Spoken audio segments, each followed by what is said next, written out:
လူဆောင်လာမလို့ကြားအောင်ပါ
အားလုံးမမော်နေမှာ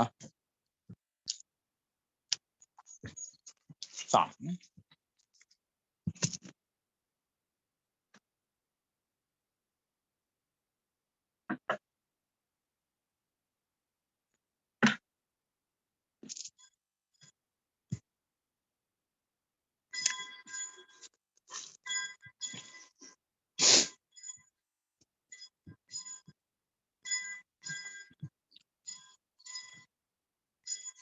အဲ့တော့ဒီနေ့က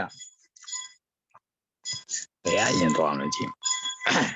revision လေးနည်းနည်းလေးပြောပြပေးမယ်နော် revision ဆိုတာပြီးခဲ့တဲ့အခန်းကိုနည်းနည်းပြန်ရှင်းပြပေးမယ်ဟောလူအစ်စ်တွေပါလာလို့နည်းနည်းဟိုခြုံငုံပြီးပြန်ရှင်းပြပေးမယ်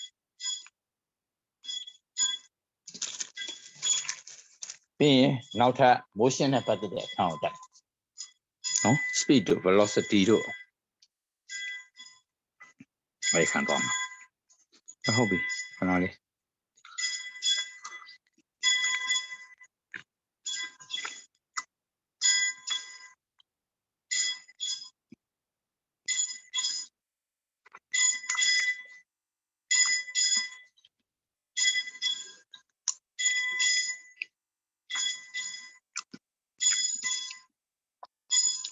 ကဲဒီမှာပြောစရာရှိတာဘာပဲရှိလဲဆိုတော့ unit အတိုင်းအတာပြောင်းလဲခြင်းလေးတွေနည်းနည်းပြောပြမယ် unit အတိုင်းအတာပြောင်းလဲခြင်း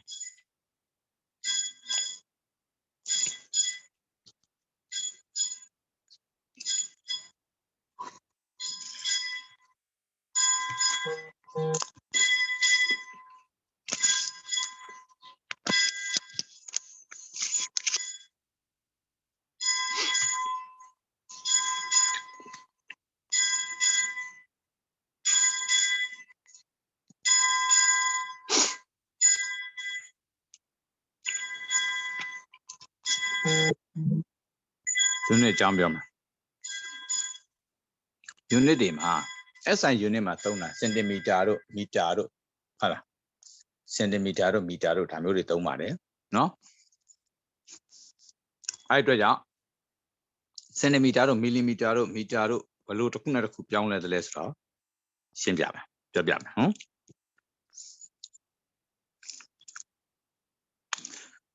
မင်းတို့တွေ့နေတဲ့ထဲကပေတံမှာပါတဲ့ centimeter အကွက်ကcentimeter 1 centimeter ဆိုတာကို10စိတ်ပြန်စိတ်ထားတယ်အဲ့ဒီ10စိတ်ကတစ်စိတ်ကိုဘာခေါ်လဲဆိုတော့ millimeter လို့ခေါ်တယ် millimeter အဲ့တော့10 millimeter ဒီ1 centimeter နဲ့တူတယ် centimeter အောင်မှ10စိတ်စိတ်ထားတယ်အဲ့ထဲမှာ10ခုပြည့်မှ1 centimeter ပြည့်တာပါဒါဆိုရင်1 millimeter ဆိုရင်နော်ဒီ30ဟိုဘက်သွားစားရတဲ့အတွက် 0.1 centimeter ပဲရှိမှာ centimeter ရဲ့10ပုံတစ်ပုံပဲရှိပါတယ်1 millimeter ဟုတ်ပြီနော်ပြီးတော့10 centimeter ကို1 decimeter လို့သတ်မှတ်ပါတယ်10 decimeter ကို1 meter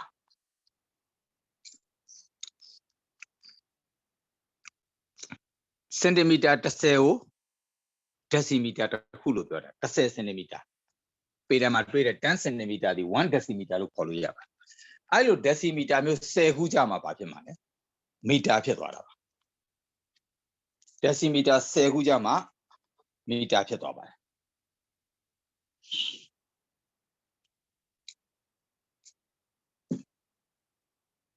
ဟုတ်ပြီ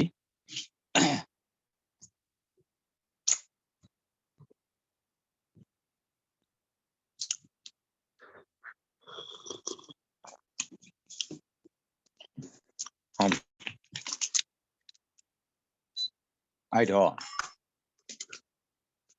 မီတာအဲ့ဒီမီတာကိုမှမီတာပေါင်း1000 1000 မီတာကိုမှ1ကီလိုမီတာလို့သတ်မှတ်ပါတယ်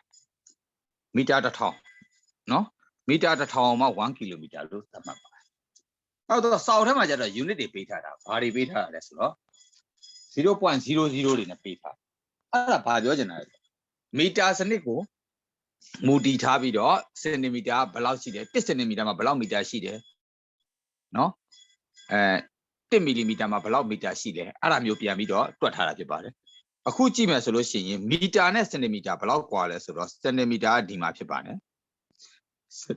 စင်တီမီတာဒီမှာမီတာနဲ့စင်တီမီတာ2ဆင့်ကွာတဲ့အတွက်30အမြောက်30ဆိုတော့100စင်တီမီတာအောင်မှ1မီတာလို့ခေါ်လို့ရပါတယ်အဲ့တော့1စင်တီမီတာမှာဘယ်လောက်ရှိမလဲဆိုတော့100နဲ့ဟိုဘက်ကိုသွားစားတယ်100 equal to 0.01 မီတာလို့ခေါ်လို့ရပါတယ်အဲအကြောင်းမို့0.01နေ0.001နေနဲ့ပြောတာဖြစ်ပါတယ်ဟုတ်ပြီနော်နောက်တစ်ခုကဒါအကျမ်းမြေပေါ့သူ့ရဲ့ဟိုဟာကို lens တွေကိုSI unit မှာရှိတဲ့ lens တွေကိုပြောပြတာသူကတွဲရတာလွယ်တယ်ဆယ်လီစိတ်ဖြစ်တယ်တစ်ခုနဲ့တစ်ခု30ဒီကွာဝါတယ်30နှစ်ခါကွာပြီးသွားလို့ရှိရင်100ကွာတယ်လို့သတ်မှတ်လို့ရတယ်3ခါကွာလို့ရှိရင်1000ကွာတယ်လို့သတ်မှတ်လို့ရတယ်အဲ့တော့သူကတွဲရတာလွယ်တယ်နော်အရင်တော့လို့12လက်မှတ်တပေတို့ဘာလို့တွဲရတာခက်တယ်ဘာကြောင့်လဲဆိုတော့12တပေဆိုတော့2ပေဆိုလို့ရှိရင်12နဲ့လိုက်မြောက်နေရတယ်30နဲ့မြောက်တာလွယ်တယ်12နဲ့မြောက်ရတယ်ဆိုတာကြတော့ရှုပ်တယ်ပေါ့အဲ့ဒါကြောင့်မလို့တို့ကဆယ်လီစိတ်ဖြစ်တဲ့အတိုင်းတောင်တီထွင်လိုက်တာဟုတ်ပြီနော်အဲ့ဒီမှာသူ့ရဲ့အောက်မှာနော်အဲ့ဇယားတွေပေးထားတဲ့အောက်မှာ textbook ကိုကြည့်ပါပေးထားတဲ့အောက်မှာဘာပါလဲဆိုတော့နော်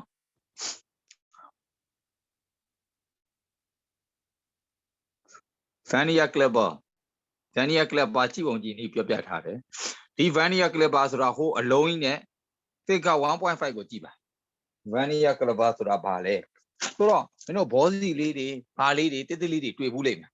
အဲ့တိတိလေးတွေရဲ့အလျား diameter ဘယ်လောက်ရှိသလဲ radius ဘယ်လောက်ရှိသလဲသိချင်ရင်အရင်ဆုံးဒီကောင် diameter ကိုဘာလို့လိုက်လဲတိုင်းလိုက်လို့ရတယ်အဲ့ diameter တိုင်းတဲ့အခါကျတော့ Vanier Clipper ကဘယ်လောက်ထိတိုင်းလို့ရလဲဆိုတော့ဒသမ2နေရာအထိအမှန်တိုင်းလို့ရပါတယ်အခုဒီကောင်ကအခုဒီ 1.5 မှာရှိတဲ့ using Vanier Clipper ဆိုတဲ့ဥစ္စာကသူနော်တိုင်းကျင်တဲ့အရာဝတ္ထုဟာဒီတန်လုံးလေးပါအဲ့ဒါလေးကိုဘာလုပ်ထားလဲ clipper နဲ့ညှက်လိုက်တယ်ကြက်နေအောင်ညှက်တယ်ညှက်ပြီးတော့မှအဲ့ဒါလေးရဲ့အတိုင်းအတာကိုအခုဖတ်ပြီးကြည့်ပါပထမဦးဆုံးကြည့်လိုက်ပါ0 1 2 3 3ကြော်မှာဖြစ်နေပါတယ်နော်အဲ့တော့အရင်ဆုံးပါလေ3ကြော်မှာဖြစ်နေတဲ့အတွက်သူ့ကို3လို့ရေးလိုက်လို့ရတယ်3လို့ရေးလိုက်လို့ရတယ်3စင်တီမီတာ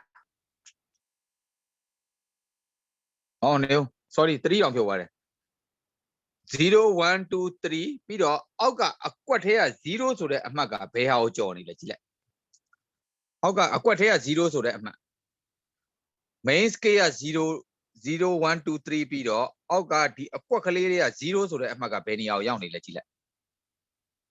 3.5 ကိုရောက်နေပြီလား3.5မြင်ကြလား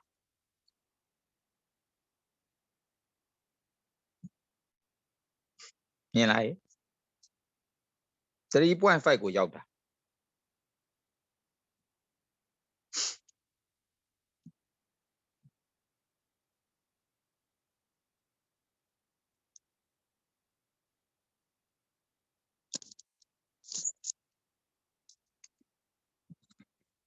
Get ya. Blue young need a suro.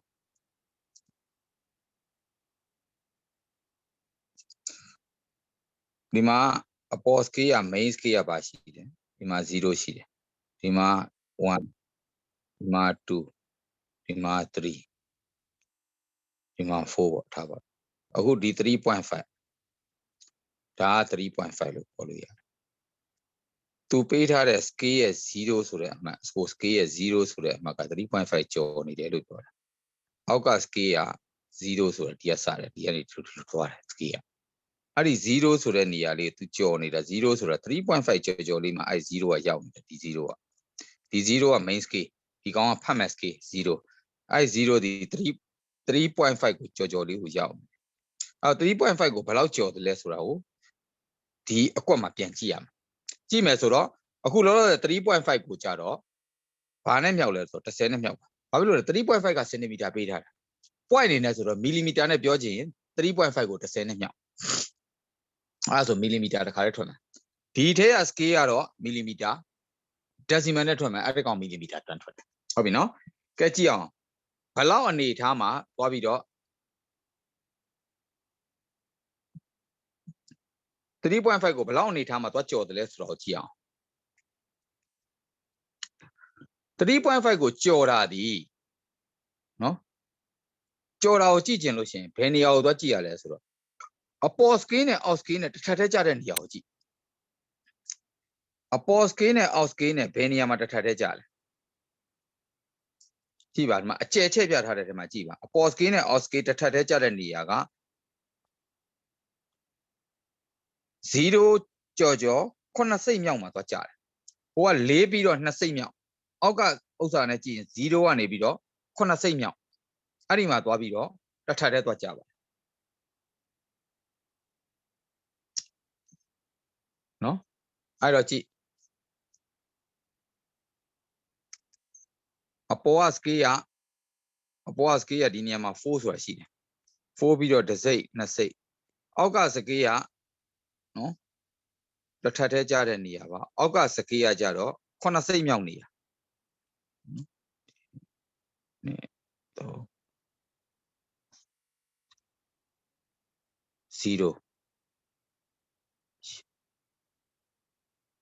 အောက်က scale က30ဒီမှာ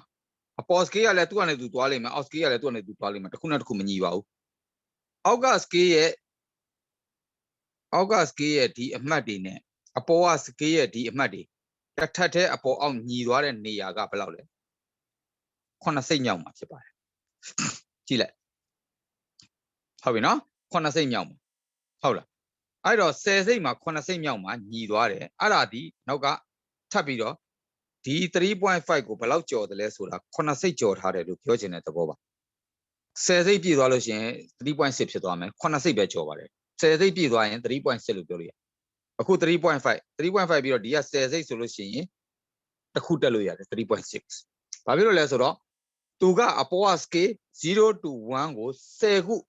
0 to 1ဆိုတဲ့အပေါ်ကဒီ1 cm 2 cm 3 cm ကိုဘာပြန်လောက်ထားလဲဒီလို10စိတ်ကလေးပြန်စိတ်ထားတဲ့သဘောနော်အဲ့တော့အခုသူရထားတာဗာလဲ35 3.5 cm ဘယ်နှစိတ်ကျော်လဲ10စိတ်ကျော်တာ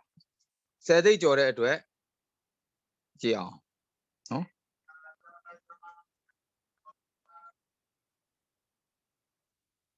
10စိတ်ကျော်တဲ့အတွက်အပေါ်က 3.5 into 10 plus အောက်ကသူလဲ 0.07 လို့ယူရမှာပါနှစ်နေရာယူရတယ်ဒါပေမဲ့ into 10ဆိုတော့ 0.7 ပဲ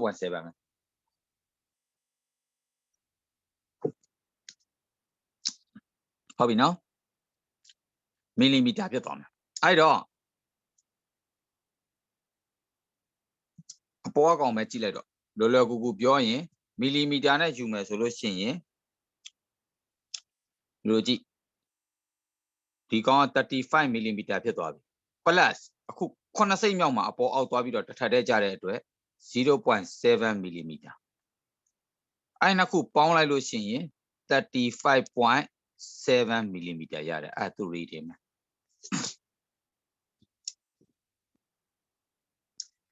အောက်ကပုံကိုကြည့်ပါ Oga Ponga Jaro. Oga Ponga Jaro. No? Oga Ponga Jaro. Micrometer cover. Micrometer. Micrometer le dilo babe. No? Te de lady. Hala. To the pote de Patama had a pote de lady, time board look at it. Come with the micrometer majado. Obino. A who cheat had a also chiba. 0. We do 0 1 if you are Panaquamia of Papilla, 0 1 it a quant nakwa. Nakwa quechojoma. No? 0 1 is nakwa quechojoma, chiba. Hala, 0 1 is nakwa quechojo so.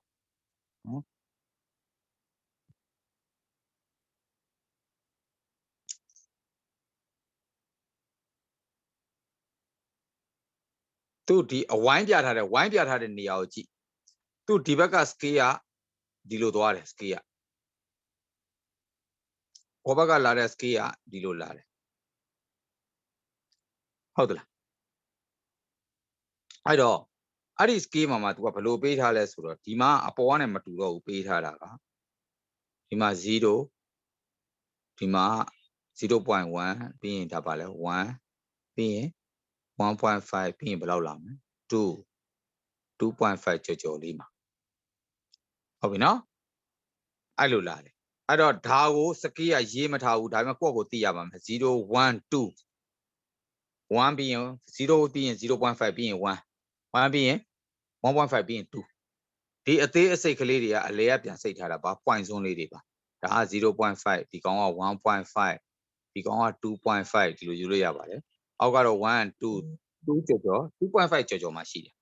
Huh? To Piata. I 2.5 jojo to a yababi. No longer 2.5 jojo a TV. No 2.5 go below your legio. Hold on. 2.5. Again, 2.5 millimeter lo yellow lo yabare. Hobby no 2.5 millimeter yellow bar. Being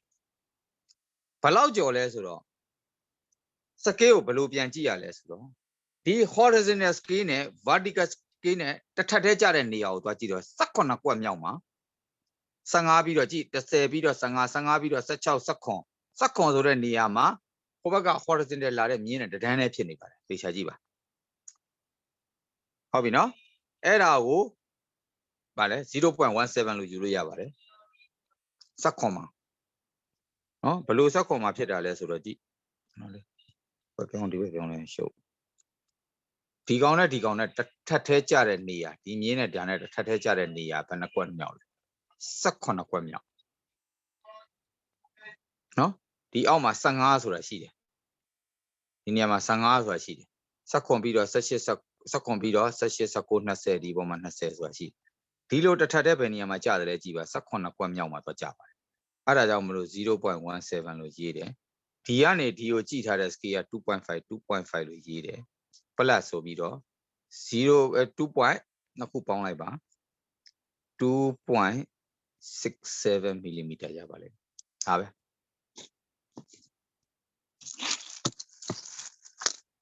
Ari also Chivo to it.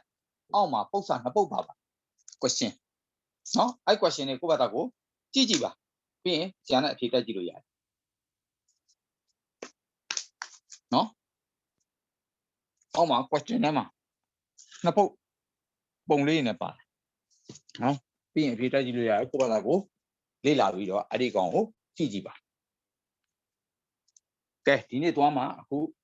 next chapter of Dwama. Lolo the Araliti, Yavi. No? Many a volume or density, Masua. Those out to a video, Simpia get it to it. Density, drug at the Vietnamesido. Hobby no? Density mean quantity of a metal. Density is a metal to a quantity. Quantities are to a quantity. Metal to Kuma, to a 2 jar, 3 jar density to Kushi. The Chamada young wine, but to go. Uma gold. Gold density, Tidan Shiba. I look at mercury density, Tidan Shido. Iron, pure iron density, Tidan Shiba. I don't, Yawood the cool density, delay than it, have you see Sura? Compare Logilia.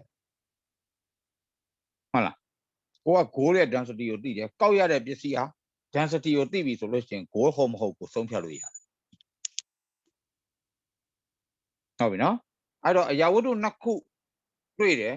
ပုံစံချင်းမတူခွဲရခက်နေတယ်သို့မဟုတ်ပုံစံလည်းတူနေတယ်ဒါပေမဲ့ခွဲရခက်နေတယ်ဒီဥစ္စာအတူလားအစစ်လားမသိဘူးအဲ့နှစ်ခုသလုံးရဲ့ density တူမတူကြည့်လိုက်တူရင်မှန်တယ်မတူရင်မှားတူရင်ဒီပစ္စည်းနှစ်ခုတူတယ် density တူရင်အဲ့တော့ density is the quantity of metal လို့ပြောလို့ရပါတယ်ဟုတ်ပြီနော်အဲ့ density ရဲ့ definition ပဲပြီးရင်အပေါ်မှာ definition ရှိပါတယ်ဟုတ်လားနောက်ပြန်ပေးမယ်ဟုတ်ပြီတော့နော်ကဲအခု unit 2ကိုကြည့်လိုက်တော့ဒီနေ့ဆရာက unit 2သွားဖို့လုပ်ထားလို့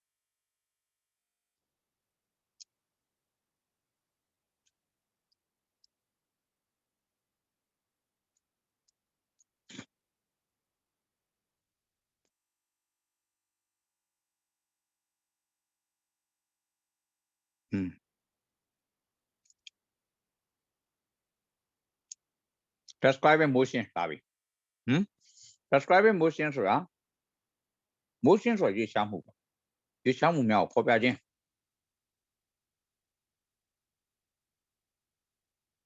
ဟုတ်ပြီနော်ကဲ measuring speed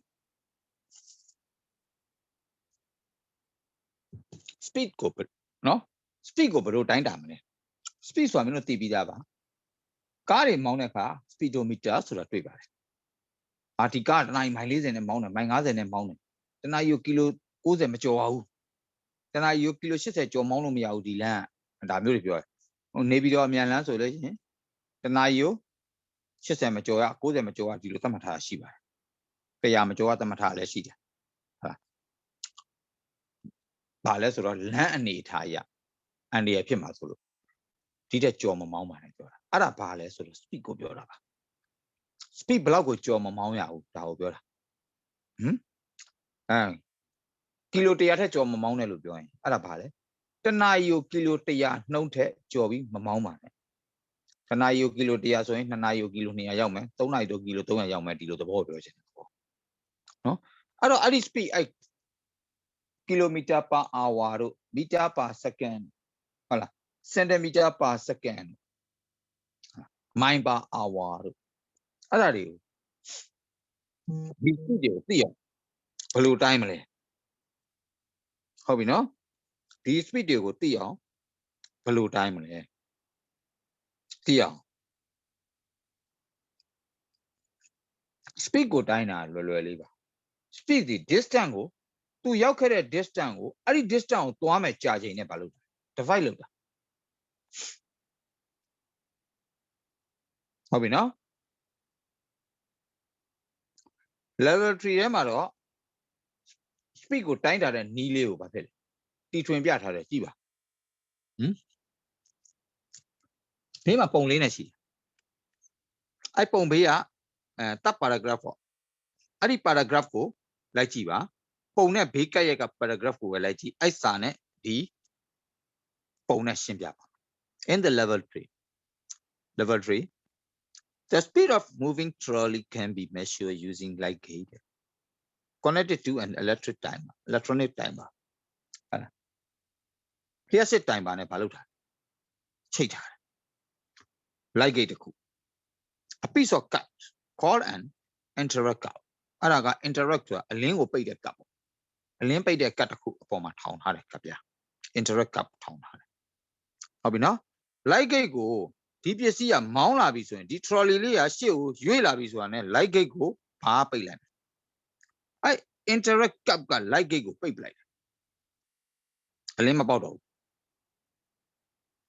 ပြောရရင်တော့ဟိုဘက်ကအလင်းတန်းလေးထိုးထားတယ်ဒီဘက်ကစက်ကူသွားတယ်ထောင်ထားတဲ့စက်ကူကစဖြတ်ပြီဆိုတာနဲ့အလင်းတန်းကိုပိတ်လိုက်ပြီဟိုဘက်မှာ stop နေရမှာကြတော့အလင်းတန်းကိုပြန်ဖွင့်ပေးလိုက်အလင်းတန်းကိုပိတ်တယ်ပြန်ဖွင့်တယ်အဲ့ဒါကိုဟိုဘက်ကဘာနဲ့အလင်းတန်းပိတ်တဲ့အချိန်ဖွင့်တဲ့အချိန်ဟိုဘက်ကဘာနဲ့မှတ်ထားတိုင်ပါနဲ့မှတ်ထားတယ်ဟိုဘက်မှာတိုင်ပါနော် a mounted on a trolley တဲ့ interrupt cap ကို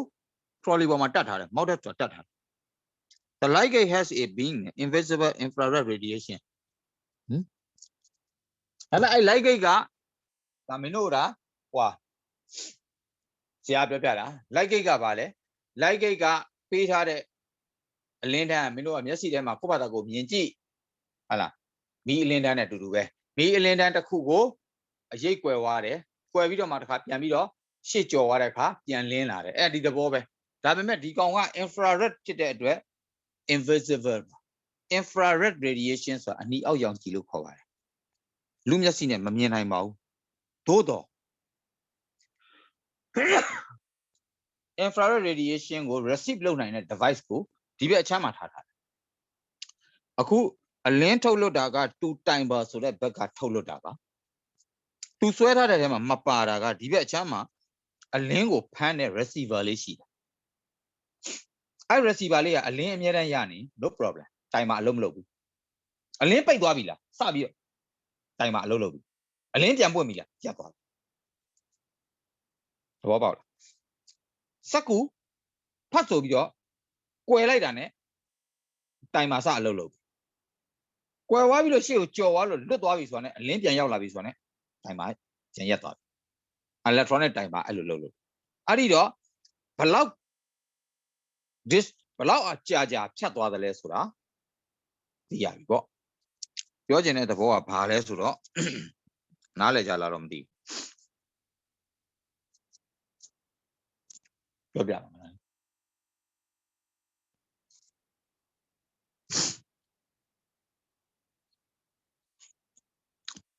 အကျမ်းပြောပြမယ်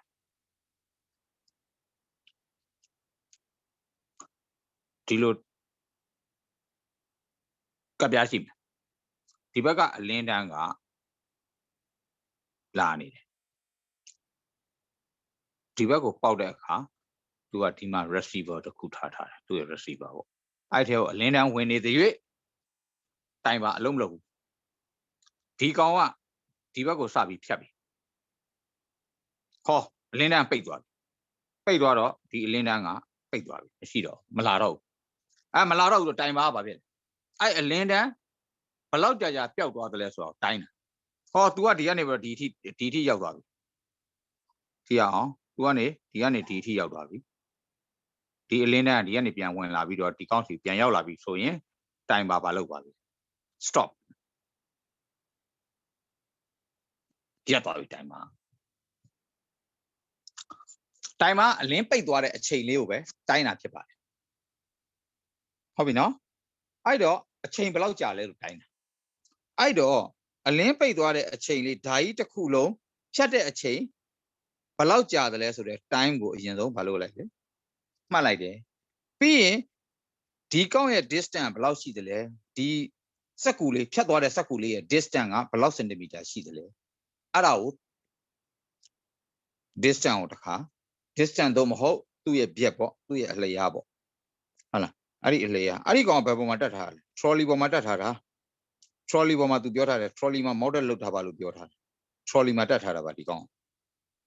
ဟုတ်ပြီနော်ဒီ trolley ပေါ်မှာသူ့ကိုတက်ထားတာအဲ့ trolley လေးသွားတဲ့နှုံအတိုင်းအလင်းတန်းပိတ်သွားလိမ့်မယ်ပိတ်ပြီးပြန်ပွင့်မယ်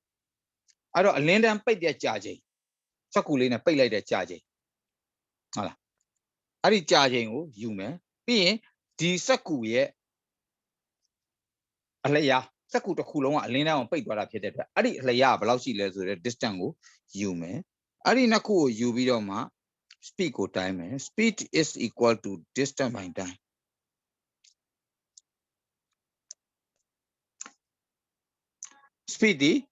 speed ကိုလိုချင်ရင် distance ကို time နဲ့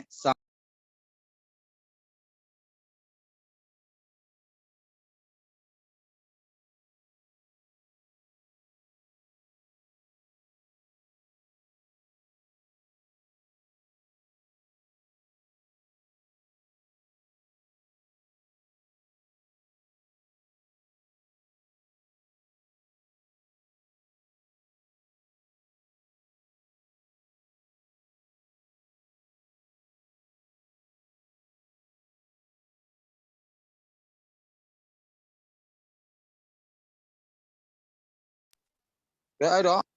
နော် distance ကို time နဲ့စာရင် speed ရပါတယ်အဲ့ဒီနီးနဲ့ तू ကဘာလုပ်လဲ left ထဲမှာဘာလုပ်လဲspeed ကို time ပြပါတယ်တဲ့နော် speed ကို time တဲ့ဥစ္စာ left ထဲမှာ light gate တို့ဘာလို့ ਨੇ အဲ့လို time တာဖြစ်ပါတယ်လို့ရှင်းပြထားတာပါဒီစာပိုက်က နော်အဲ့တော့ခဏလေးအဲ့တော့စောစောကပြောနေတဲ့အထဲမှာပြောထားတယ် infrared radiation ကမျက်စိနဲ့တော့မမြင်ရဘူးသို့တော့ तू ကအလင်းတန်းကတော့သွားနေတယ်နော် infrared ဆိုတာဘာနဲ့တူတူပဲလဲဆိုတော့ဒီလိုပါမင်းတို့သုံးနေတယ်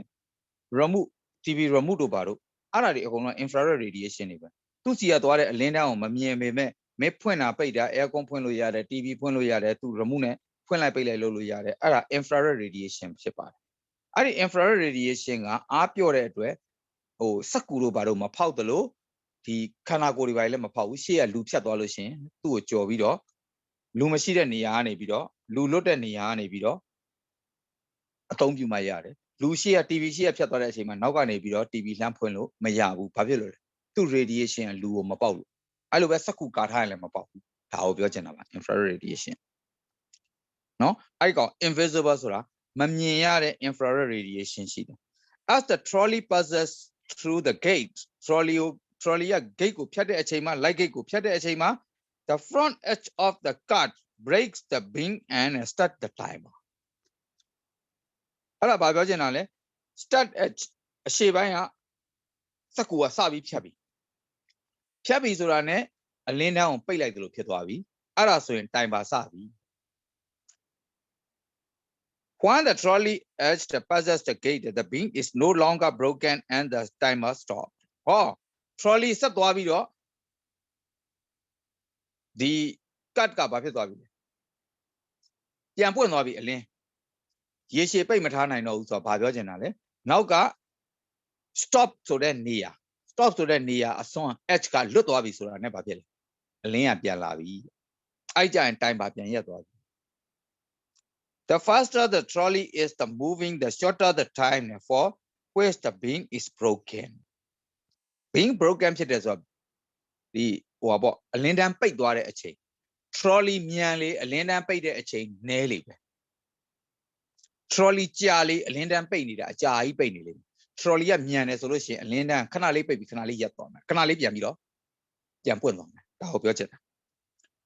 နော်ပြီးတော့မှ length of the curve ကိုပေးထားတယ် the trolley speed ကိုငါတို့တွက်လို့ရပြီအဲ့ဒါဘယ်လိုတွက်တယ်လဲဆိုတော့ speed ကိုလိုချင်ရင် trolley ရဲ့အပေါ်ကရှိတဲ့ cut ကအကွာအဝေး trolley က cut ကိုတည်ပြီးသွားတော့ cut ကအကွာအဝေးကိုယူလိုက်လို့ရပါတယ်အလင်းတန်းကို broken ဖြစ်သွားစေတဲ့အကွာအဝေးအဲ့ဒါကဘာလဲဒီ cut ပြားရဲ့ length ပေါ့ cut ပြားရဲ့ length အဲ့ဒီ length ကိုတီးဟိုဘက်က timer မှာရတဲ့အဲ့ဒီအလင်းတန်း broken ဖြစ်သွားတဲ့အချိန်နဲ့ဘာလုပ်ပြီစားပေးတာအဲ့ဒါဆို calculate လုပ်လို့ရပြီကောင်းပြီနော် understanding speed အကြောင်းပြောမှာ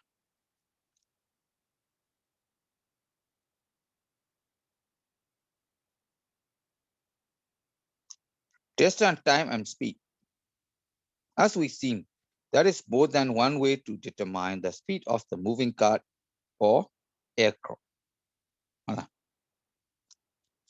ရွေးနေတဲ့ကားဒါမှမဟုတ်လင်းရင်အဲ့ဒါတွေဘာဖြစ်လဲ speed ကိုဆုံးဖြတ်မယ်ဆိုရင်နီလန်တလန်ရှိပါ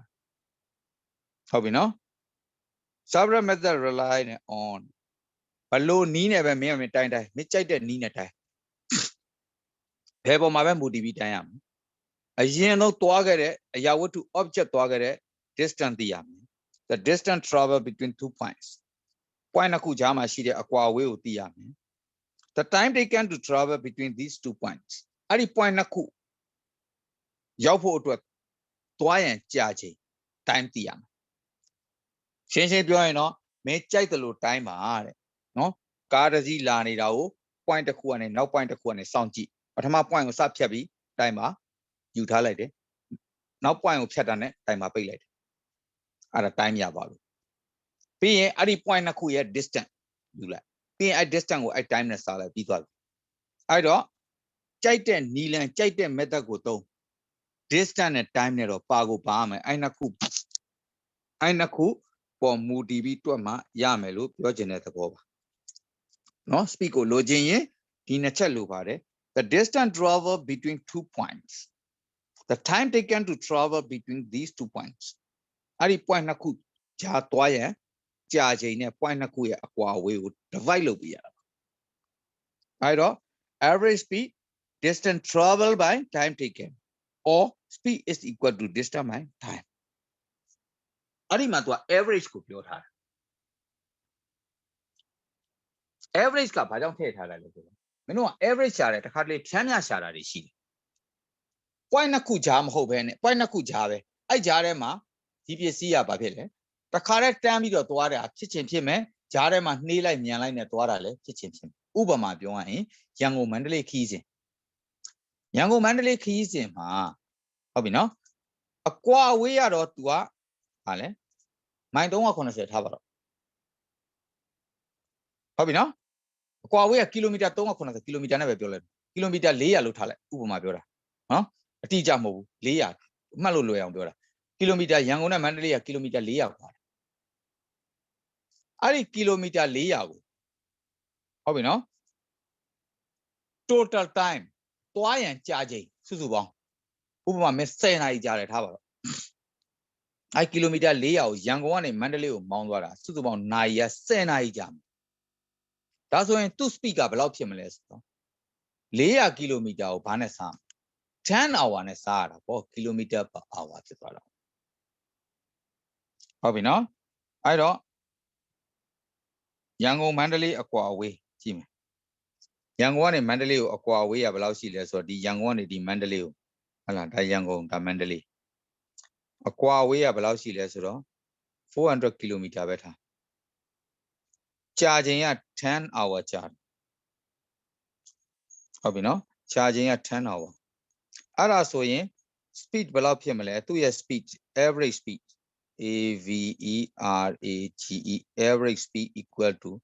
total distance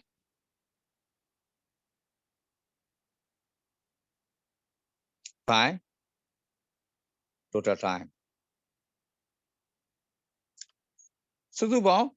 သွားခဲ့တဲ့အကွာအဝေးကိုစုစုပေါင်းအချိန်နဲ့စားလိုက်တာပါ400ကိုဘာနဲ့စားမလဲ10နဲ့စားတယ်ဟော40ရပါအပေါ်ကကီလိုမီတာအောက်က hour ဖြစ်တဲ့အတွက်ကီလိုမီတာ per hour နဲ့ပြီးပါတယ်ဟုတ်ပြီနော်များသောအားဖြင့်ကတော့ speed တွေက meter per second နဲ့တွက်ပါတယ်ဒါပေမဲ့အရန်ကြီးရဲ့ speed မျိုးတွေကြတော့မြို့တစ်ခုနဲ့တစ်ခုနိုင်ငံတစ်ခုနဲ့တစ်ခုအကွာအဝေးတွေကြတော့ kilometer per hour နဲ့ပြောပါတယ်အော်နော်အဲ့တော့400အောက်က10နာရီကြာတယ်အဲ့ဒါကမင်းရေဘူးရကြာခြင်းကိုမင်းသတ်မှတ်လိုက်တာအတိအကျကြာခြင်းကအဲ့ဒါမဟုတ်ပါဘူးဘာဖြစ်လို့လဲတော့မင်းမောင်းတဲ့အချိန်မှာမိုင်းတိုင်း0ကနေမိုင်းတိုင်း100အတွင်းကိုမင်းကကီလို90နဲ့မောင်းချင်မောင်း90ကီလိုမီတာ per hour နဲ့မောင်းချင်မောင်းပြီးရင်မိုင်းတိုင်း100ရောက်တယ်စားတော့ဆိုင်တွေ့တယ်ခဏရက်ဟာမနေ့စားတွေပဲစားမယ်စားတယ်အဲ့စားတဲ့အချိန်တွေရှိသေးတယ်ရက်ထားတဲ့အတွက်ဘာ speed မှမရှိဘူးဘာ distance မှမရောက်ဘူးပြီးတော့မှကားပေါ်ပြန်တက်တယ်မောင်းတယ်ပထမပိုင်းမှာ30ကီလိုမီတာ per hour နဲ့မောင်းတယ်တဖြည်းဖြည်းနဲ့အချိန်တိုးလာဒါ100ကီလိုမီတာ per hour နဲ့ပြန်မောင်းတယ်ပြီးတော့နောက်တနေရာကျတော့နေ့လည်စာစားချိန်ရောက်ရင်ရက်တယ်အခါရက်ပြီးတော့ဝင်စားသို့မဟုတ်တိုးဂိတ်တွေပိုင်းတွေတွေ့တယ်အချိန်လျှော့ပြီးတော့ဖြည်းဖြည်းချင်းမောင်းရတယ်အဲ့ဒီမှာ35 kilometer per hour 20 kilometer per hour 15 kilometer per hour နောက်5 kilometer per hour ပြီးရင်တိုးဂိတ်မှာပတ်စံတွေပါပြန်0 kilometer per hour ပြီးလို့ရှိရင်တစ်ခါပြန်ပြီးအချိန်ပြန်တက်ပြင်ပြီးမောင်းမှာအဲ့ဒီတော့အချိန်ကတနေရာနဲ့တနေရာတူမှာမဟုတ်ပါဘူးအဲ့တော့အဲ့ဒီမတူတဲ့အချိန်တွေအားလုံးကိုထည့်ပြီးတော့မစင်းစားတော့ဘူးခရီးစဉ်အစအနေအဆုံးအထိကီလိုမီတာဘယ်လောက်กว่าတယ်လဲခရီးစဉ်အစအနေအဆုံးအထိကြာချိန်ဘယ်လောက်ရှိတယ်လဲ average တွက်မယ်ဆိုတော့ average speed လို့ပြောချင်တာပါဒါပါပဲ average ဆိုတာမင်းစာမေးဖြည့်တယ်6ဘာသာဖြည့်တယ်တဘာသာနဲ့တဘာသာရတဲ့အမှတ်တွေမတူဘူးဒါပေမဲ့ average marks ကိုလိုချင်တယ်ဆိုရင်ဘာလုပ်လဲ6ဘာသာရတဲ့အမှတ်မတူတာတွေအားလုံးပေါင်းပြီးရင်ဘာနဲ့စားလိုက် divided by 6အဲ့ဆိုတဘာသာချင်းကို average ဘယ်လောက်ရလဲထွက်လာပြီပေါ့အဲ့လိုတွက်တဲ့သဘောပါပဲအဲ့ဒါကြောင့်မလို့သူက average လို့ပြောတာတစ်ခုချင်းရဲ့ speed ကိုပြန်ပြောမယ်ဆိုရင်တော့အတိအကျ point 2 point အသေး point 2 point ကြားထဲမှာသွားနေတဲ့ speed ကိုလိုချင်တော့အမြန်လမ်းတို့ဘာလို့မှရှိပါတယ် speedometer ဆိုတာရှိပါတယ်ကီလို80ကျော်ရင်ဖမ်းတာတို့ဘာလို့ရှိပါတယ် အဲ့လိုကီလို80ကျော်ရင်ဖမ်းတယ်တို့ဘာလို့သူတို့ထောင်ထားတဲ့နေရာတွေမှာမင်းကားလာတဲ့နှုံးကို तू ကဘာလို့သူ့ကို approach ချင်းကပ်လာတဲ့နှုံးကို तू ကလှမ်းပြီးတော့ဘာလို့ကွန်ပျူတာနဲ့လှမ်းတွက်တာအဲ့တော့မင်းကားကသူ့စီကိုချင်းကပ်နှုံးမြန်နေရင်အဲ့ဘာဖြစ်ကီလိုမီတာ80ကျော်နေကျော်မှန်းသိတယ်ရော့ရင်ရော့မှန်းသိတယ်သူကကီလိုပြတယ်အဲ့ဒါမျိုးအဲ့ဒါကအချိန်တစ်ခုလေးအတွင်းမှာပုံမှန်မောင်းလာတဲ့အချိန်တစ်ခုလေးအတွင်းမှာတိုင်းတာဖြစ်ပါတယ်ဟိုကတော့ the whole journey အတွက်ဘယ်နေရာမှာဘလို့ရက်ဘယ်နေရာမှာဘလို့မြန်မြန်မောင်းဘယ်နေရာမှာဖြည်းဖြည်းပဲမောင်းကြိုက်တယ်လို့မောင်းပြဿနာမရှိဘူးဟုတ်ပြီနော် total distance ကို total time နဲ့ divide လုပ်တာဖြစ်ပါတယ်အဲ့ဒါကကြတော့ average လို့ခေါ်တယ်ရိုးရိုး speed ကပုံသင်နည်းကတော့ speed equal to distance by time ဖြစ်ပါတယ် SPEED speed distance divided by time distance by time ဒီ speed ကိုပြောတာပါ average speed ဆိုတဲ့ the whole journey အတွက်တွက်မယ်ဆိုရင်တော့ total distance ကို total time နဲ့ divide လုပ်လိုက်ဒါပဲ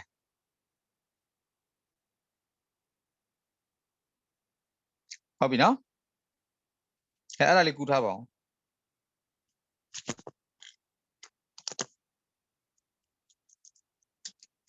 အနေ speed ရဲ့ definition ရေးပြလိုက်ပါဦး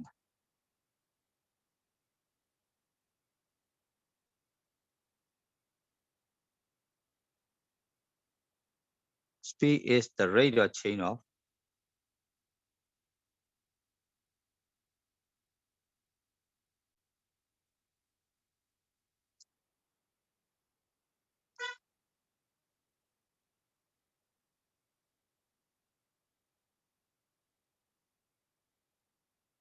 speed is the rate of change of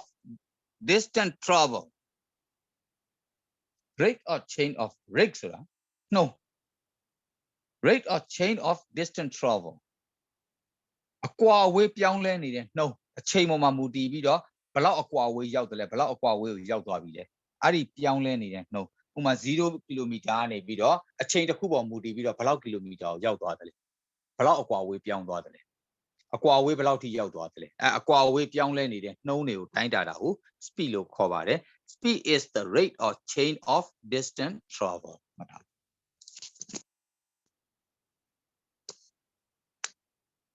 အားလေးကူလိုက်ပါ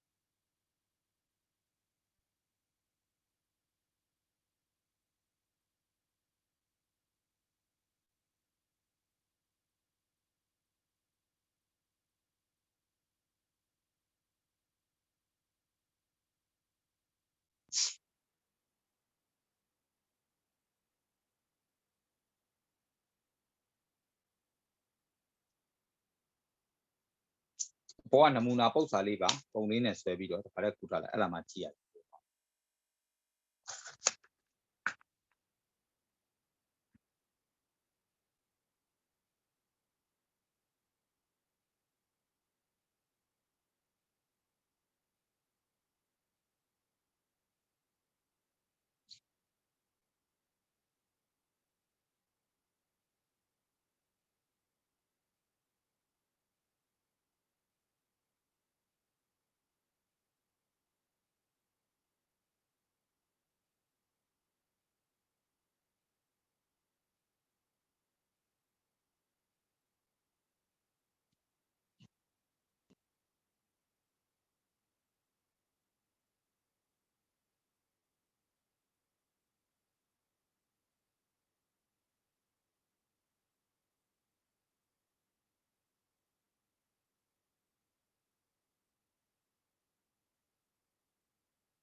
Tapi tu aja bila.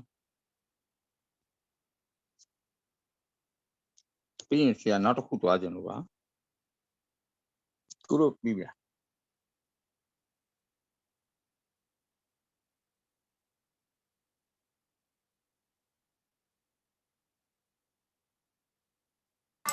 Pidoi siapa? Hobi. Aku dia nak aku biar. Nak aku biar tu milo aku tu milo taruh. Siapa skill ane beda quantity jang biar je.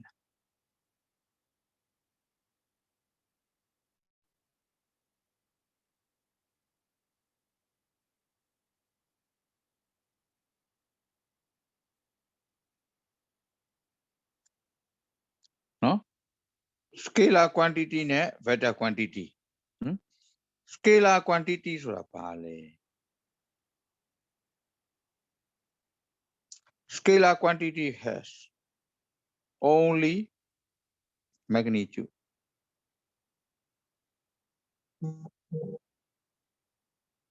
Scalar quantity ya magnitude. Magnitude tetap. Upamaပြောမယ် time time ဆိုတာ10 minute 10 second 1နာရီ2နာရီ3နာရီဘယ်လိုပဲပြော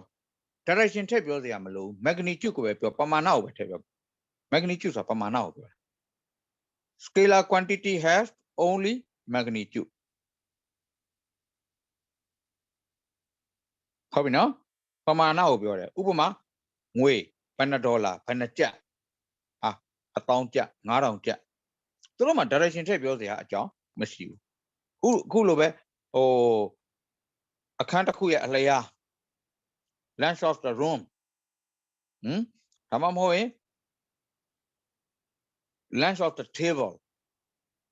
တပွဲတစ်ခုရဲ့အလျား width of the table တပွဲတစ်ခုရဲ့အနံ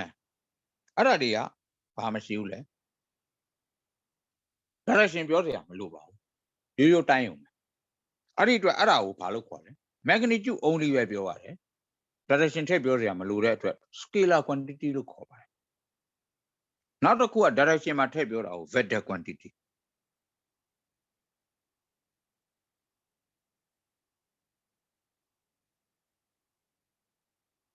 vector quantity has both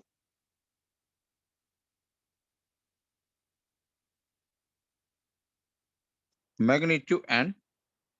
direction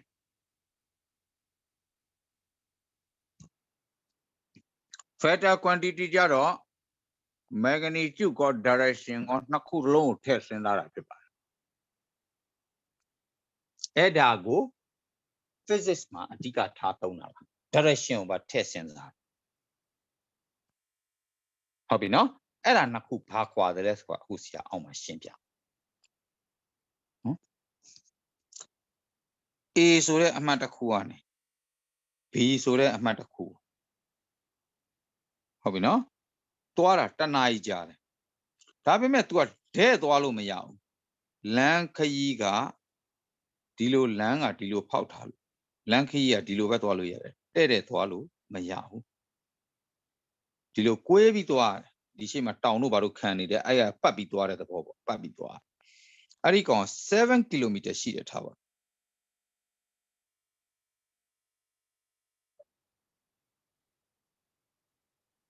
ဟုတ်ပြီနော်အဲ့ဒါ actual distance လို့ခေါ်ပါတယ်တကယ်သွားခဲ့တဲ့ distance က9 km ကွေးပြီးသွားတာအဲ့ဒီကောင်အဲ့ဒီ9 km ဆိုတာကိုအဲ့လိုကွေးတဲ့အတိုင်းလိုက်တိုင်းတာကို9 km လို့ခေါ်တာပါအဲ့ကွေးတဲ့အတိုင်းပဲဘာလို့လဲကျိုးနဲ့ချပြီးတော့မှအဲ့ကျိုးကိုဆန့်ပြီးတော့ဘယ်လောက် ကီလိုမီတာရှိလဲပြန်တိုင်းတဲ့သဘောပါအဲ့လိုကွေးနေတာအဲ့လို7 km ရှိပါတယ်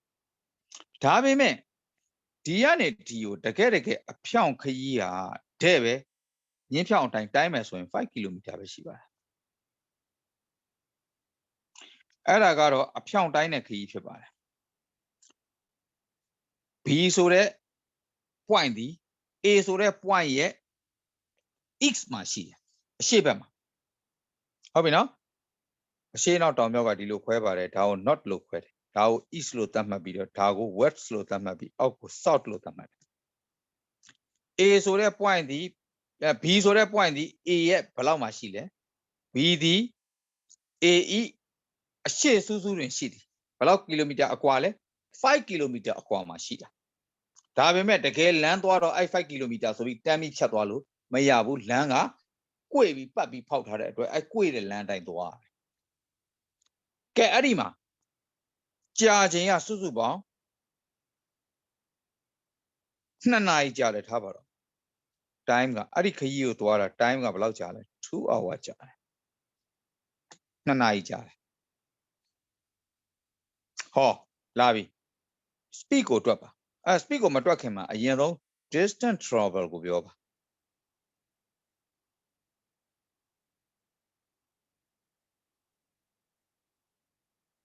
distance travel ဆိုလို့ရှိရင်တကယ်သွားခဲ့တဲ့7 kilometer ကိုယူရပါတယ် distance travel ဟုတ်ပြီနော်အဲ့ဒီကောင်ဒီပါလဲ scalar quantity ပါ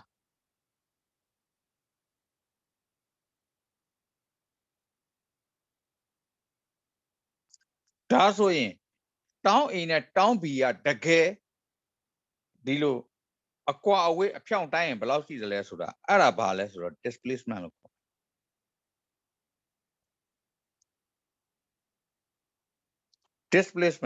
displacement ကြတော့ဘယ်လောက်ပဲကွာ5 kilometer ပဲရှိပါတယ်တကယ်ကွာတာ A နဲ့ B ရဲ့အကွာအဝေးကအဖြောင့်တိုင်းရင်ဘယ်လောက်ပဲလဲ5 kilometer ပဲကွာတာဒါပေမဲ့လမ်းကကွေ့ပြီးဖောက်ထားတဲ့အတွက်သွားတဲ့ခရီးက distance travel တကယ်သွားတာက7 kilometer သွားလိုက်ရအဲ့တော့ displacement ဆိုတာ direction ပေါ်မူတည်ပြီးတိုင်းတာဖြစ်တဲ့အတွက်သူက vector ပါ scalar နဲ့ vector ဘာကွာလဲဆိုတာအဲ့ဒါပါပဲ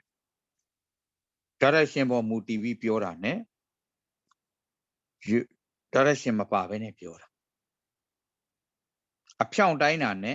လမ်းခီးအကွေ့အကောက်တိုင်းသွားတာကိုတိုင်းတာကွာချင်းဖြစ်ပါတယ်အဲ့တော့ distance travel နဲ့ displacement ကွာခြားချက်ကအဲ့ဒါဖြစ်ပါတယ်ပြီးရင် distance travel နဲ့ displacement ကို definition လေးပြောပြပေးပါ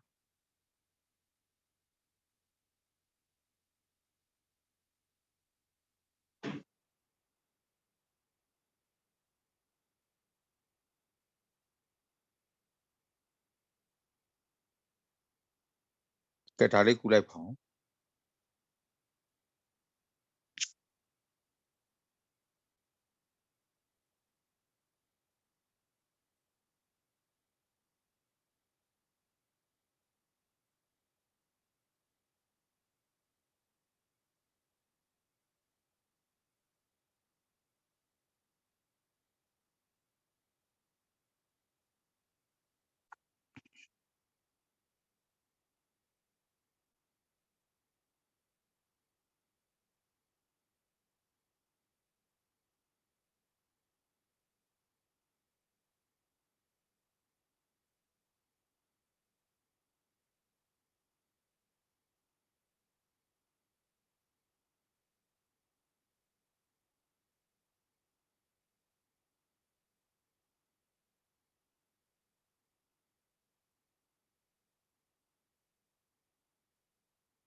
Jaja bitin no. Kia on distant travel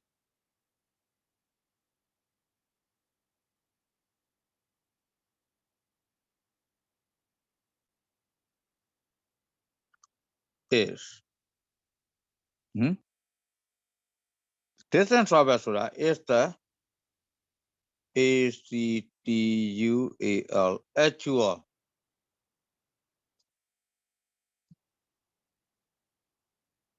actual traveling distance.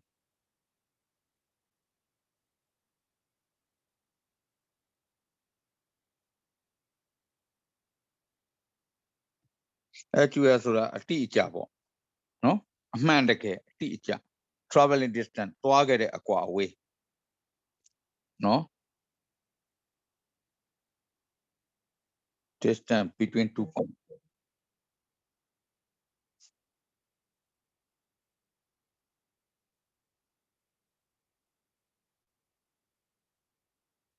point နှစ်ခုကြားအတိအကျအကွာအဝေးသွားခဲ့တဲ့အတိအကျအကွာအဝေးအဲ့ဒါကို distance travel လို့ခေါ်တာ displacement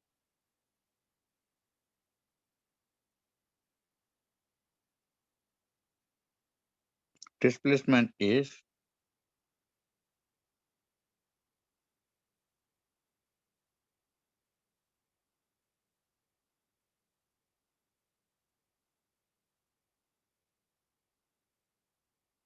distance travel ပဲဒါပေမဲ့ along a particular direction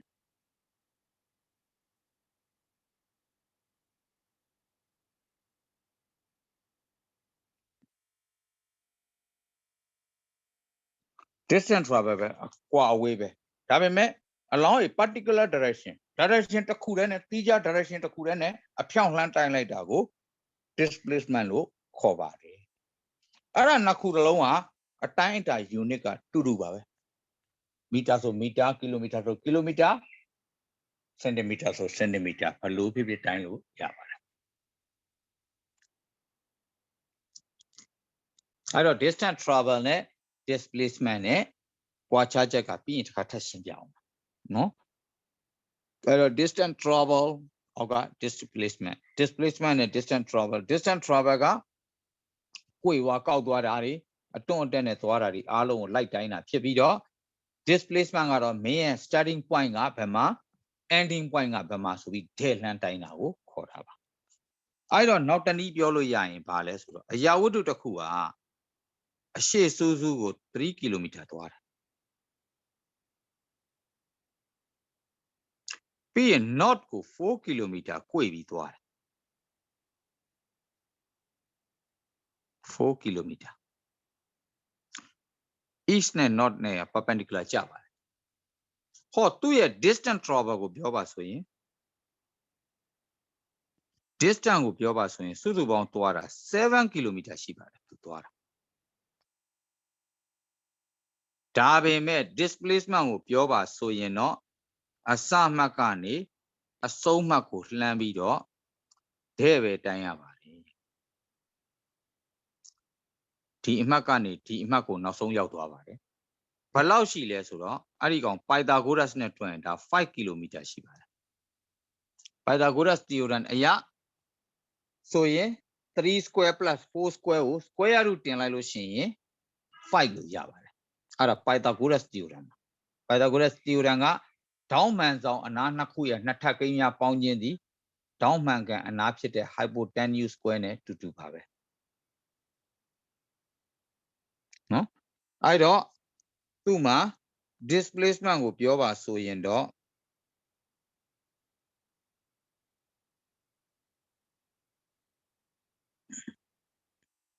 5 ကီလိုမီတာပဲပြောမှာ displacement ဒီ5 ကီလိုမီတာပဲရှိပါတယ်ဒါပေမဲ့ distance travel ကြတော့7 ကီလိုမီတာရှိပါတယ်အဲ့ဒီလိုပြောချင်တယ်စောစောက part ပုံစံနဲ့ဒီကောင်နဲ့အဲ့လိုပုံစံသဘောတရားတူတူပါပဲဥပမာပေးထားကဲရေးလိုက်အဲ့ဒါလေးပြလိုက်ပါ distance travel ရဲ့ displacement ရဲ့ပြီးလို့ရှိရင်ဒီပုံလေးရဲ့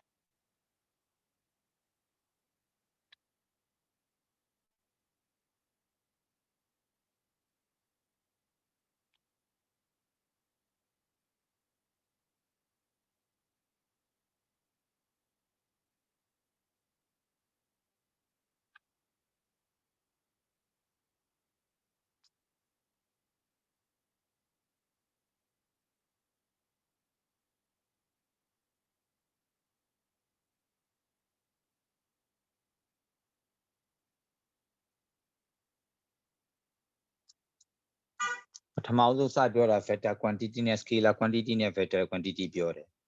distance travel ဒီ scalar ဖြစ်ပြီးတော့ displacement ဒီ vector ဖြစ်တယ်လို့ပြောထားတယ်အခု speed နဲ့ velocity နဲ့လာတော့အဲ့ဒါလေးနားလည်အောင်ဒါလေးရှင်းပြတာဖြစ်ပါတယ် speed နဲ့ velocity ဘာကွာတယ်လဲအဲ့ဒါပြောတာပုံနေနည်းကတူနေတဲ့အခါတစ်ခါလေးရောသွားတတ်တယ်အဲကြောင့်မလို့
ပဲပြီးလောက်ပြီနော်တစ်ခုသွားအောင်အခုလာပြီ speed speed က definition ရေးပါမယ် sorry တော့အနည်းနဲ့ရေးရအောင်နော် speed speed speed is the rate of chain of distance travel စောစောကတော့ရေးပြီးပြန်ရေးလိုက်ပါ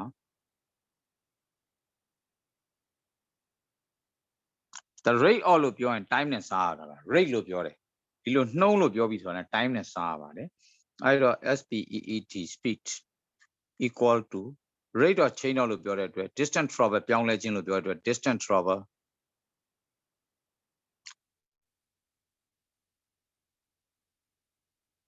travelကိုဘာနဲ့စားလဲဆိုတော့ time taken နဲ့စားပါတယ် distance travel ကို time နဲ့စားတယ် speed ဒီ scalar quantity ဖြစ်ပါတယ်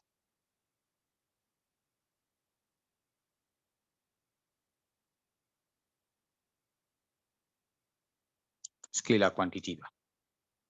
speed is the rate of chain of distance travel ပြောင်းလဲနှုံးဖြစ်ပါတယ် distance travel ကို time နဲ့စားရပါတယ်ဒါက speed ပါနော်အခု speed ရဲ့ definition ရပြီအခုတစ်ခါ velocity ပြောမယ် velocity velocity လာပြီအသစ် velocity ဆိုတာအလျင်ပါပဲ speed ဆိုတာနှုံးပါပဲတူတူပါပဲနှစ်ခုอ่ะ velocity is the rate of change of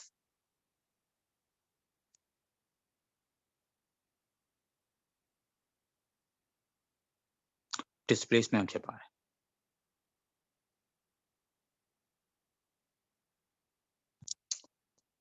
velocity ကတော့ဘယ်ပေါ်မှာမူတည်တွက်ရလဲ displacement ပြောင်းလဲနှုံးပေါ်မှာမူတည်တွက်ရပါတယ် distance travel ပေါ်မှာမူတည်မတွက်ပါဘူးအားမလို့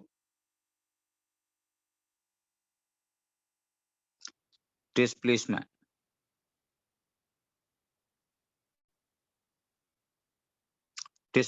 ကို time နဲ့စားပေးရပါတယ်သူကဘာဖြစ်သွားလဲဆိုတော့ vector quantity ပါ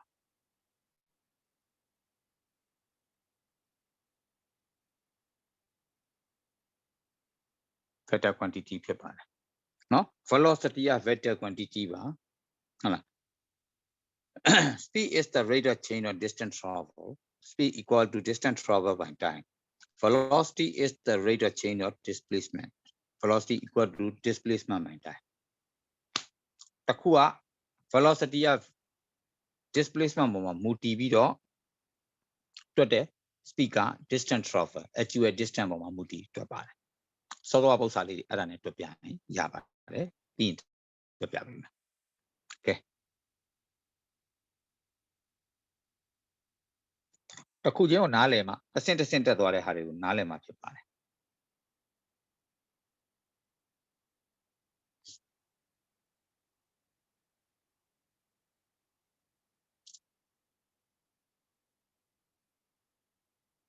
အဲ့လေးကူလိုက်ပါ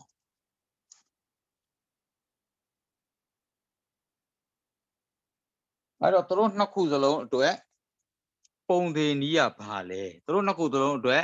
shortcut နဲ့ရေးတဲ့ပုံသင်နည်းကဘာလဲဆိုတော့ဆရာအပြလေးနဲ့ရေးပေးပါမယ် velocity ရော speed ရော v လို့သတ်မှတ်ပါတယ်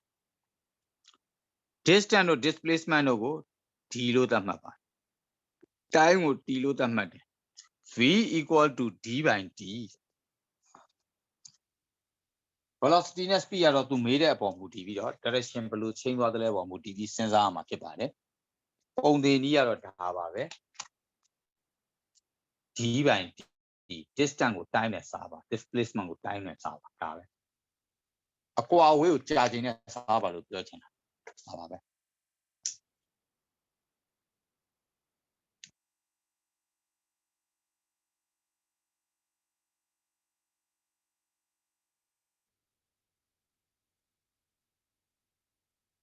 ပြလိုက်ကြပါ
ဦးဆရာ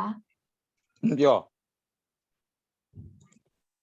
capital letter နဲ့ small letter နဲ့ကြီးဘာမှအဲ့လိုကွာခြားချက်ရှိလားအဲ့ဒါသိပြဿနာမရှိပါဘူးဒါပေမဲ့ velocity တို့ဘာတို့ကသူ v တို့ဘာတို့ကသူရေးတာ small letter နဲ့ပဲရေးကြ capital letter နဲ့မရေးဘူး v အကြီးကိုကြတော့ volume လို့ရေးတာပေါ့ကွာအဲ့ volume နဲ့ဘာနဲ့သွားတဲ့အခါကျမှပြဿနာနည်းနည်းရှိတာရိုးတန်းပြဿနာမရှိဘူးအခု d ဆိုလို့ရှိရင်လည်း d အကြီးနဲ့ရေးအသေးနဲ့ရေးရတယ်ပြဿနာမရှိဘူးအဲ့ဒါ no problem အဓိကသူ့ unit မှန်မှန်ကန်ကန်အစားထည့်ဖို့သူ့ရဲ့ figure ကို figure ဆိုတာ magnitude ပေါ့မှန်မှန်ကန်ကန်အစားထည့်ဖို့ပဲလိုတာပြဿနာမရှိပါဘူးရတယ်နော်ဟုတ်ကဲ့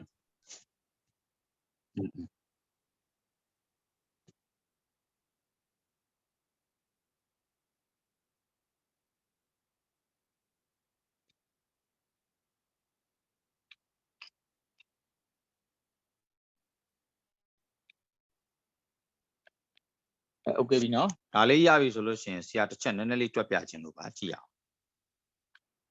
ခုနကခရီးမင်းတို့သိပြီးသားပါခုနကခရီးကဆရာပြောထားတယ်3 ကီလိုမီတာသွားတယ်ရှေ့ဘက်ကိုပြီးရင်မြောက်ဘက်စူးစူးကို4 ကီလိုမီတာသွားတယ်ဟုတ်ပြီနော်အဲ့တော့ distance equal to 3 plus 4 7 kilometer ဟောသူ့ရဲ့ကြာချိန်ပေးထားမယ် time equal to 2 hour ကြာတယ်2 hour အဲ့တော့ဆို speed ကိုတွက်ပါ သူသွားခဲ့တဲ့ actual distance 7ဖြစ်ပြီးတော့ကြာချိန်က2ဖြစ်တဲ့အတွက်7/2ပေါ့ဘယ်လောက်ရလဲ3.5 km per hour ဒါသူ့ရဲ့ speed ကိုတွက်လိုက်တာဟုတ်ပြီနော်ဒါ distance travel ကို time နဲ့စားထားတာ speed ရပါတယ်ကဲ velocity တွက်တော့မယ် velocity တွက်မယ်ဆိုလို့ရှိရင်ဆရာတို့ဘာလုပ်ရမလဲဆိုတော့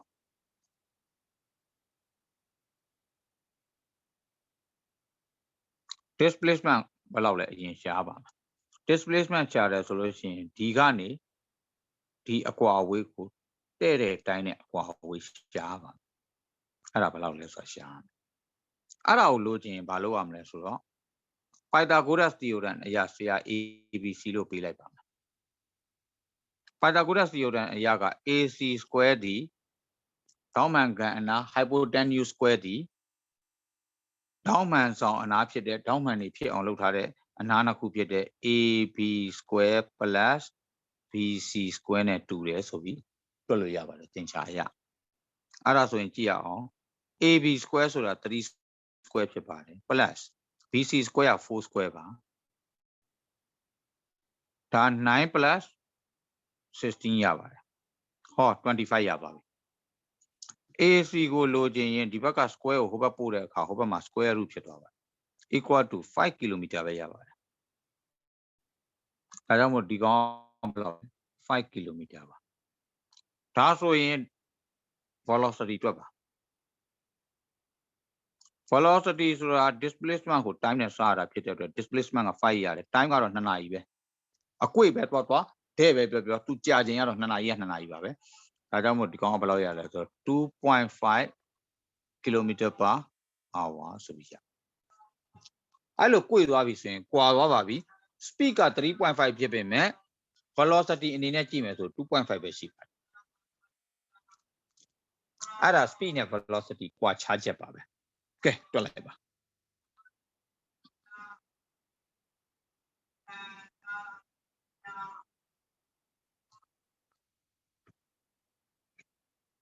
ပြအဲ့ဒါကိုရှင်းရှင်းလင်းလင်းတချို့တုန်းကဒီရောနေကြလို့မရှင်းရှင်းအောင်လို့တစ်ခုချင်းခွဲထုတ်ပြီးတော့ပြောပြလိုက်ကြပေါ့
ဆရာပြီးတော့ပါပြီ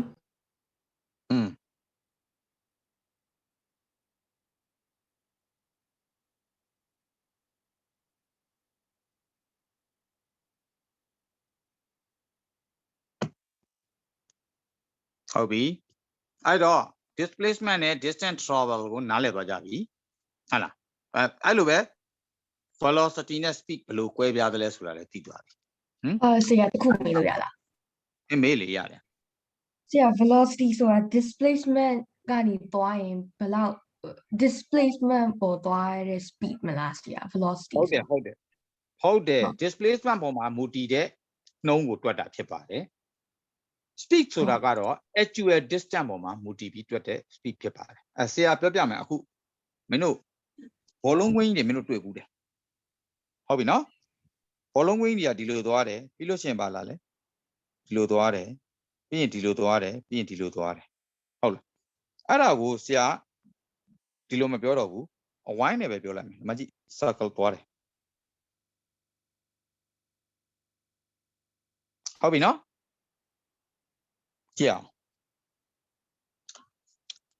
ဒီကြားစတဲ့အမှတ်ကဒီနေရာပေါ့ဒါစတဲ့အမှတ်ဒီနေရာကိုပန်းပြန်ဝင်မယ်အစအဆုံးပြေးရတဲ့ဥစ္စာဒီ circumference သို့မဟုတ် perimeter ဒီဘယ်လောက်ရှိလဲဆိုတော့ total distance သို့မဟုတ် perimeter ဒီကနေစပြီးတော့ပြေးလိုက်တာဒီလိုသွားတယ်ဒီလိုတိုင်းတယ်ဒီအထိပြန်ရောက်တဲ့အထိ total distance ဘယ်လောက်ရှိလဲဆိုတော့မီတာ400လို့သတ်မှတ်ထား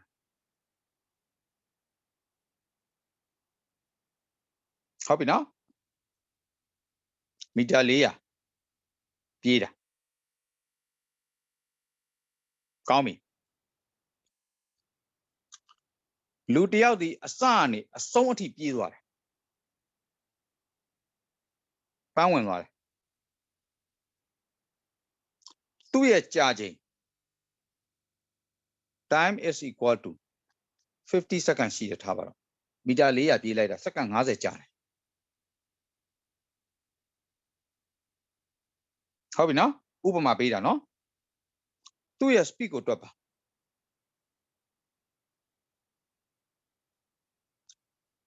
total distance ကို time နဲ့စားလိုက်တယ်8 meter per second ဆိုပြီးရပါတယ်ဒါ speed ကိုတွက်လိုက်တာပါ total ဒီကနေဒီအထိဘယ်လောက်ရှိလဲမီတာ400ရှိတယ်မီတာ400အပြည့်သွားတယ်စက္ကန့်50ကြာတယ်400 by 50 8 meter per second သူ့ရဲ့ speed ကသူ့ရဲ့နှုန်းဒီနော်တစ်စက္ကန့်ကို8မီတာနှုန်းနဲ့ပြေးလိုက်တာစုစုပေါင်းစက္ကန့်50ပြေးတဲ့အချိန်မှာမီတာ400သူရောက်သွားပါပြီအဲ့ဒီအချိန်မှာ velocity ပြောမှတ်ထားပါ velocity ကြတော့စတဲ့အမှတ်ကနေဆုံးတဲ့အမှတ်ကိုတိုင်းပါဆိုတော့စတဲ့အမှတ်နဲ့ဆုံးတဲ့အမှတ်တူမနေဘူးလားတထက်တည်းပဲကြတယ်ဒီအမှတ်ကစထွက်တယ်စတာထွက်တယ်ပန်းပြန်ဝင်တော့ဒီအမှတ်ကိုပဲပြန်မဝင်ဘူးလားပြန်ဝင်သွားတဲ့အတွက်ပြိုင်ပွဲပြီးတဲ့အချိန်မှာသူ့မှာရှိတဲ့ဟုတ်ပြီနော် net distance ဟုတ်လား net distance ဆိုတာအကွာအဝေး1မီတာတော့မရှိတော့ဘူးအဲ့အတွက်ကြောင့်မလို့ displacement က0ဖြစ်သွားတယ်အဲ့ဒါကို90နဲ့စားတော့သူဒီ0 meter per second ပဲရ velocity ကအဲ့ဒါပါပဲ velocity ဆိုတာ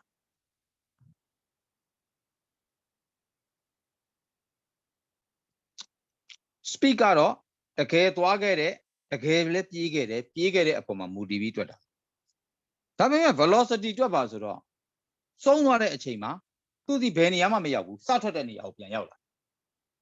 အဲ့တော့သူ့မှာ velocity ရှိတယ်လို့သတ်မှတ်လို့မရဘူးသူကတနေရာရာကိုရောက်မသွားဘူး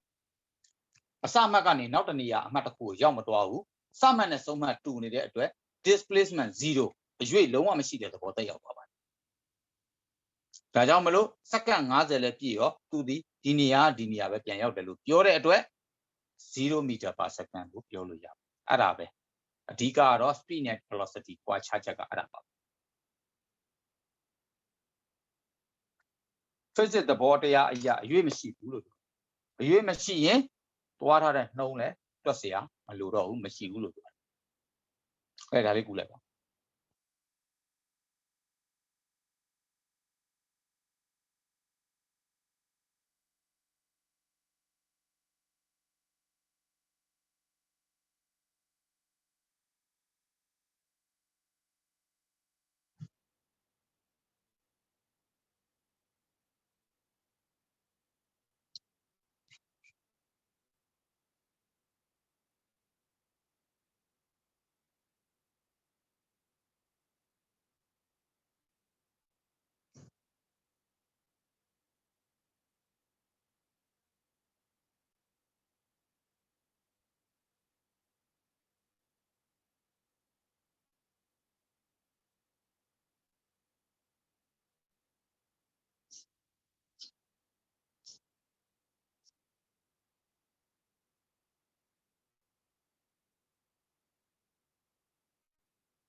ပြီးသွားပြီလား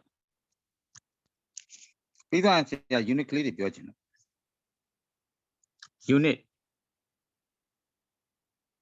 unit က speed of velocity ရောတူတူပါပဲဘာတွေပြောလို့ရလဲမီတာကိုစက္ကန့်နဲ့စားတယ်မီတာပါစက္ကန့်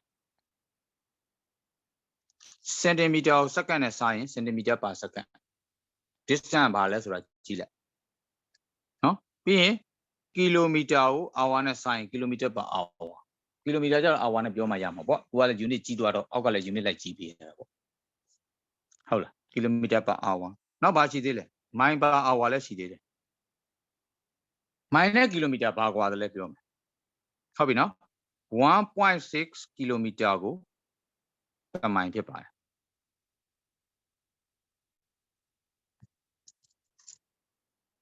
1.6 ကီလိုမီတာကို1မိုင်လို့မှတ်ထားလိုက်ပါနော်အဲ့ဒါဘာနဲ့တူလဲဆိုတော့8ကီလိုမီတာဒီ5မိုင်လို့ပြောတာ ਨੇ တူတူပါပဲ8ကီလိုမီတာဒီ5မိုင်ဖြစ်ပါတယ်ဟုတ်ပြီနော်8ကီလိုမီတာကို5မိုင်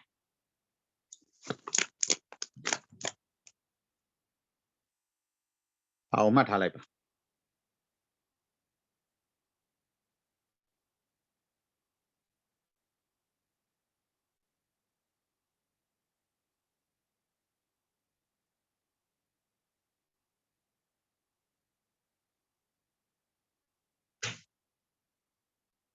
ကြားပြီနော်ကဲအဲ့ဒါဆိုဒီနေ့ဒီမှာရပ်ထားလိုက်မယ်နော် see you next week ဒါလေးကူထားလိုက်ပါ